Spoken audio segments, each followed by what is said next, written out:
Conference Finals. It's the Los Angeles Lakers that are playing the Denver Nuggets tonight. They're ahead 1-0 in that series. So let's get right to it. You look at the ability to create shots for others. 33 assists, GA, in that game one. LeBron James really leading the way. Him as a facilitator, that seemed to be the role that he took in that first game. Yeah, no doubt about it. I think, LeBron has shown to be a player who has the ability to kind of provide what the team needs. And I think it was really important for the Lakers that they got so many other guys going. Obviously, AD had a monster game with the 37, but, Caldwell Pope knocking down jump shots. Danny Green making jump shots. When you start getting those guys into a rhythm and making shots and playing with confidence, Kyle Kuzma and the like, that just makes them more dangerous because it makes it harder for you to then kind of focus your defense on him. And so I thought that was a really positive. But also the fact that I thought they did a great job defensively. They showed a lot of discipline, particularly in that second quarter where they were able to create the separation and basically take that on home for the win. Sam, LeBron had just 15 points. Can we imagine that he's going to continue to play this role in this series, or do you think he'll step it up and score more in game two and look to be more aggressive? I think LeBron is going to gauge the temperature of his teammates. Look, when Anthony Davis, and Greg said it, when Anthony Davis and the other players are knocking down shots and scoring, it makes LeBron's life easy. He can focus on assists, getting everybody involved, defense, steals, all the other things it takes to win basketball games. But don't make no mistake, LeBron James understands that he can get to the rim at any point he wants. It's all about when he's feeling that, knocking down jump shots. If his jumper's on, then you can't guard him, even if he's missing jump shots. You saw in that game, whenever he decided to put his head down and get to the basket and play bully ball, there was no answer for him with this Denver Nuggets team. So LeBron James is just gauging the temperature, seeing how his teammates are playing. If they're starting out good and they're rolling, he'll facilitate. But at any point, he always reserved the right to take over a game at any point. Sam, we saw that LeBron James went off after that game one victory, just kind of saying, hey, I think I deserve more first place votes. Well, he wasn't talking to you, GA, because you're one of the 16 people that voted for LeBron James as MVP with that first place vote. So tell us, how did you come to that decision, and what made you vote for LeBron as MVP this season? Well, listen, first, I had no issue with Giannis winning the award. I assumed he was going to win the award. I actually did think that LeBron would garner a few more votes. And there are a couple reasons. One, people talk about the greatness of Anthony Davis, but remember, Anthony Davis had never won a playoff series. He never, been a part, I shouldn't say that, he had never been a part of a really good team in terms of his game impacting as such to where it was about how good he was to elevate a team. We knew he had the individual talent, but we also had a lot of questions about his toughness.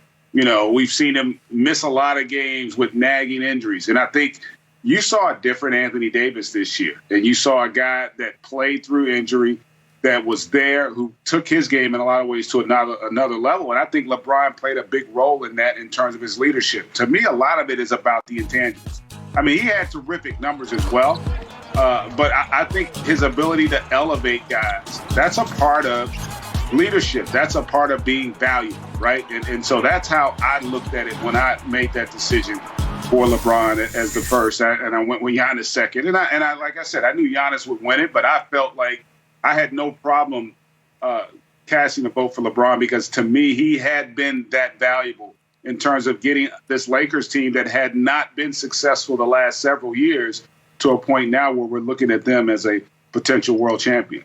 Well, you kind of answered my second question, so I got to go to you, Sam, on this. When I look at Anthony Davis, he received absolutely 0 first place or second place votes. He finished 6th in the MVP voting, despite the fact that AD led the Lakers in points, rebounds, steals, blocks, and field goal percentage. We could kind of go down the line a little bit further there. Do you think that AD deserved a little bit more recognition, Sam?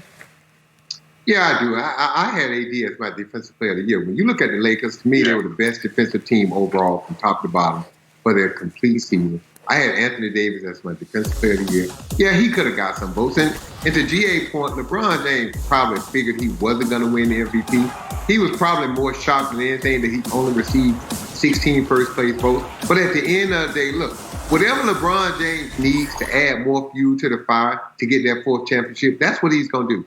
And that's what he's focused on. But look, it is important for these guys. These postseason awards are important. MVP, Sixth Man of the Year, first, second, third team All-NBA. It shocked me. It really didn't shock me. Let me say that LeBron James is acutely aware of what's going on, how people vote. And when he made the point, the year that he had the chance to be MVP and Defensive Player of the Year, they gave it to Marc Gasol. And Marc Gasol made second team All-Defense. LeBron had an interesting point when he made that point. So whatever it takes to add extra fuel to it, I'm sure Mike Malone is sitting there shaking his hand saying, we don't need this guy to be any more motivated or madder than what he already is. He's already playing dominating basketball. He is the best player in basketball, but GA will tell you this. The MVP award is a year-to-year award. It's who had the best season. It's not about who's the best basketball player. LeBron James has been the best basketball player in the league for the past 15, 16 years. Well, we know what we should expect from LeBron and Anthony Davis in this series. Both of them delivered in Game 1. But, GA, it was Dwight Howard that had the impact that we honestly shouldn't have expected in looking at what he did in round 2 against the Rockets, playing a total of 16 minutes in that series. How surprised were you to see what Dwight did in Game 1 against the Nuggets? I was a little surprised. And I say a little because we are talking about a guy that's been the Defensive Player of the Year multiple times. And you knew he was going to be motivated, having really not played in the prior series, knowing that they had a traditional, a legitimate center, and he was going to have to step up and play big. And boy, he really delivered in a lot of ways, not just statistically, but I just thought his presence out on the floor and the energy with which he played was really impressive. So much so that Frank Vogel started him in the second half. That tells you a lot right there. And I would think you're going to see a lot more minutes and hopefully from the Lakers' perspective, a lot more of an impact. But don't sleep on the Nuggets team. You know, we talk about the Lakers a lot, and obviously they won that first game. But remember, their two best players, the Nuggets' two best players, in essence, were non-factors in that second quarter because of foul trouble, and that's when the game turned. But if you look at this game statistically, the Nuggets shot it well, and the Lakers didn't really stop Jokic or Murray from having an impact when they were out there. So this game's going to be big. I do think Denver's going to have a chance. I'm really interested to see how they respond and whether or not they can up their intensity, because I do think the Lakers were a little more intense after that first quarter than were the Nuggets. Sam, for the Nuggets, they've had 6 games in these playoffs where they've committed 24 or more fouls. They're 1-5 in those games, including the Game 1 of the Western Conference Finals.